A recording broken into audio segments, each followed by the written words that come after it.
वहीं बीजेपी सांसद अनुराग ठाकुर ने कहा कि जिस तरह से फारूक अब्दुल्ला दिल्ली आकर कुछ बयान देते हैं और कश्मीर आकर कुछ और बयान देते हैं, उसी तरह से राहुल गांधी विदेश आकर कुछ और बयान देते हैं और घर में आकर अपने बयान से पलटने का काम कर रहे हैं। सच्चाई ये है कि जब जब राहुल गांधी का विदेश दौरा हुआ है तब उन्होंने भारत को नीचा दिखाने का काम किया है। तो वही उन्होंने ये भी कहा कि मुझे समझ नहीं आता कि एक व्यक्ति इतना झूठ कैसे बोल सकता है। वही सिखों का अपमान और हत्याएं अगर कैसे हुई हैं, कहीं हुई हैं, तो वो राजीव गांधी के दौर में 1984 में हुई है। साफ दिखता है कि कांग्रेस और पाकिस्तान के इरादे एक जैसे हैं।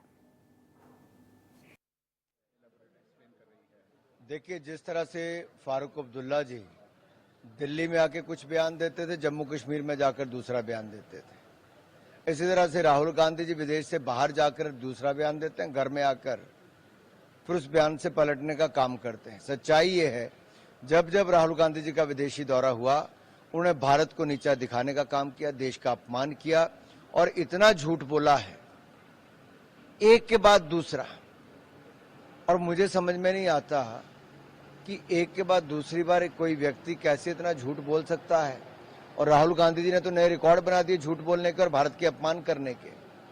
क्या ये सच नहीं कि राहुल गांधी ने विदेश जाकर सिखों के बारे में जो टिप्पणी की कि सिख समुदाय पगड़ी नहीं पहन सकता, कड़ा नहीं पहन सकता, कृपाण नहीं लगा सकता, गुरुद्वारे नहीं जा सकता।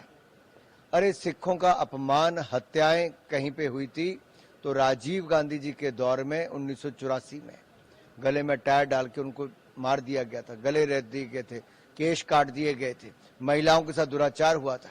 न्याय दिलाने का काम उसमें भी मोदी सरकार के आने के बाद एसआईटी गठन करके हुआ।